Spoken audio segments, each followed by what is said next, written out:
छोटी शुरुआत, बड़ा मुकाम। रवि एक छोटे से गांव में रहने वाला साधारण लड़का था। उसके पिता एक गरीब किसान थे जो मुश्किल से परिवार का पेट पाल पाते थे। रवि पढ़ाई में होशियार था, लेकिन आर्थिक तंगी के कारण उसकी शिक्षा हमेशा बाधित होती रही। गांव में केवल एक सरकारी स्कूल था जहां सुविधाएं ना के बराबर थीं। रवि का सपना बड़ा था। वह अपने परिवार को गरीबी से निकालना चाहता था, लेकिन उसके पास संसाधन नहीं थे। स्कूल की पढ़ाई खत्म होते ही पिता ने उसे खेती में हाथ बंटाने के लिए कहा, लेकिन रवि की आंखों में एक अलग चमक थी। वह अपने सपनों के लिए लड़ने को तैयार था। एक दिन गांव में एक व्यापार मेला लगा। वहां शहर के कुछ बड़े व्यापारी आए थे। रवि ने वहां देखा कि लोग छोटे छोटे कामों से भी पैसा कमा रहे हैं। उसे एक आइडिया आया, अगर वह गांव में कुछ नया करे तो शायद उसकी किस्मत बदल सकती है। रवि ने अपने पिता से कुछ पैसे उधार लेकर गांव के बाजार में एक छोटी सी चाय की दुकान खोल ली। लोग पहले हंसते थे, बड़ा आदमी बनने चला था, अब चाय बेचेगा। लेकिन रवि ने परवाह नहीं की। रवि की चाय की दुकान खास थी। वह केवल चाय नहीं बेचता था, बल्कि लोगों को अच्छा अनुभव भी देता था। उसने अपने ग्राहकों से बातें करनी शुरू की, उनकी परेशानियां सुनी और उनके लिए एक दोस्त जैसा माहौल बनाया। धीरे धीरे उसकी दुकान मशहूर होने लगी।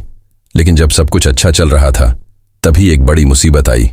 एक रात उसकी चाय की दुकान में आग लग गई। सब कुछ जलकर राख हो गया। रवि को बहुत धक्का लगा, लेकिन उसने हार नहीं मानी। रवि ने फिर से शुरुआत की। इस बार उसने गांव में एक और नया बिजनेस शुरू किया, हर्बल चाय।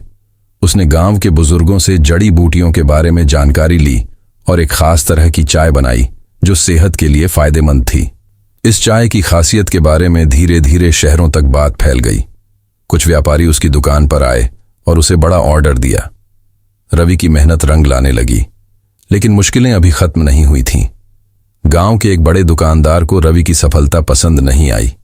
उसने रवि के बारे में झूठी अफवाहें फैलानी शुरू कर दी कि उसकी चाय सेहत के लिए हानिकारक है।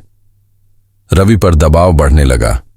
लोग उसकी चाय खरीदने में संकोच करने लगे, लेकिन उसने हिम्मत नहीं हारी। उसने अपने ग्राहकों को मुफ्त में चाय पिलाने का फैसला किया ताकि वे खुद इसकी गुणवत्ता का अनुभव कर सकें।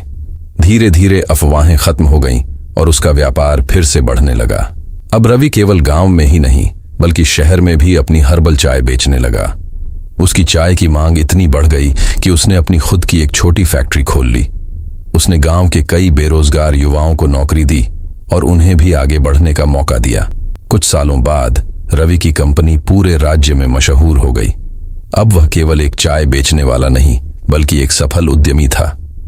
उसकी सफलता की कहानी अखबारों में छपने लगी।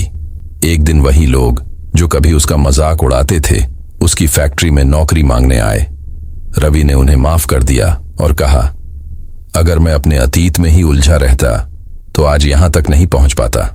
लेकिन कहानी यहीं खत्म नहीं हुई। एक दिन रवि को एक अनजान नंबर से कॉल आया। ये एक बड़े निवेशक का था जो उसकी कंपनी में पैसा लगाना चाहता था।